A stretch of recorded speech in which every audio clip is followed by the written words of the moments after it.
The name Steam Whistle, a lot of people think has something to do with the fact that we're in a train roundhouse, but that's actually just a nice coincidence. The name Steam Whistle is actually really supposed to conjure up that image in your mind of it's sort of a real retro image of the steam whistle on the roof of the factory going off every day to really signify the end of the workday. So we want people, to signify that steam whistle sound in their heads as, job well done, time to stop working, time to have a beer. So that's really what the idea of Steam Whistle is. I think we're the only brewery in North America that only makes one beer.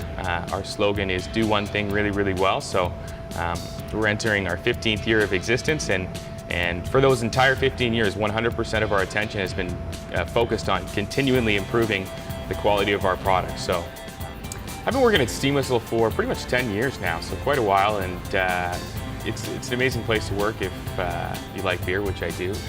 But also, we've seen such an exciting growth period, not only in Steam Whistle, but also in the craft beer industry, and being part of that is a very rewarding thing, and also being able to pour your hard work into a company and see those results directly has been really exciting. So yeah, so the brewing process in some ways it's quite complex, but also in some ways it's quite simple. really in the traditional way to produce beer, which is the way we produce beer, there's only 4 ingredients. Those 4 ingredients being barley, hops, malted barley, hops, yeast, and water, and those 4 ingredients combine to produce your finished product, for beer. So typically what happens is you'll choose a barley malt, which the barley will affect the color of the beer, so how heavily that roast or that malt is roasted. So a really dark beer will have a really heavily roasted malt, whereas for us we use a really nice light golden malt that has been lightly roasted.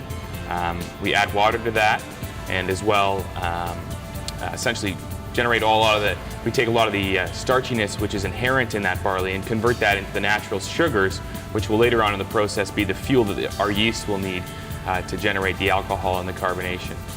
At that point we add our hops, which provide our beer its bitterness and as well its strong aroma. So all that process is taking place in our brew house, which is a state-of-the-art Czech brew house specifically designed to make our beer. That whole process takes place over several hours, at which point it moves to fermentation, where we add our yeast, and the beer begins to ferment and generate alcohol and carbonation. One of the great things about Steam Whistle is it's a Pilsner, which is a light lager, so it's a very easy drinking beer. It's got tons of flavor, but what's so great about Steam Whistle, in my opinion, is how well balanced it is. The balance between the sweetness and the bitterness really makes it, what we like to say, highly drinkable or sessionable. So yeah, Steam Whistle is definitely a great place to start if you're not a huge beer fan. We actually do get that comment a lot, that people that aren't big beer drinkers do enjoy Steam Whistle. What I would say is that there are lots of great beers out there. It's about finding the beer that works for you.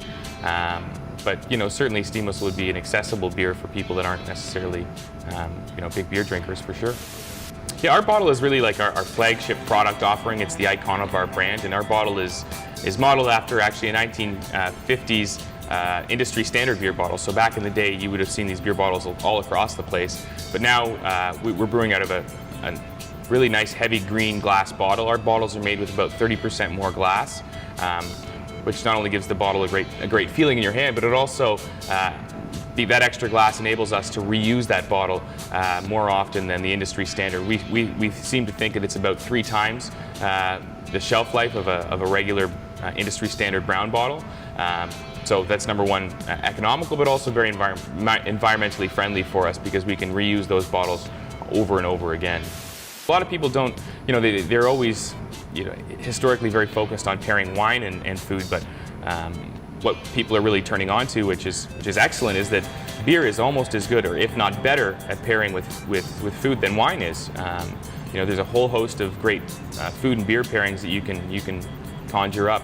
Steam Whistle itself is terrific with a whole bunch of different foods. It's great with seafood.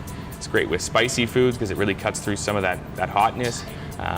So we actually have on steamwhistle.ca, there's a whole recipe section which goes through a bunch of great recipes that actually you can cook with beer in, because cooking with beer is another great way to use beer in the food process. So really the possibilities are endless in terms of the combinations that you can find, and also the pairings that you can make with a great beer.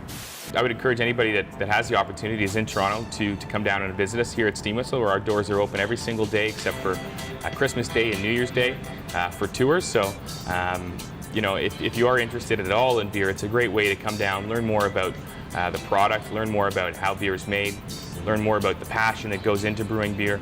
It's a terrific way for somebody to get involved. But also just go out to your local LCBO or you know, outlet that sells beer and explore, because it's one of those products that once you start enjoying it, you know, the possibilities are endless, you know.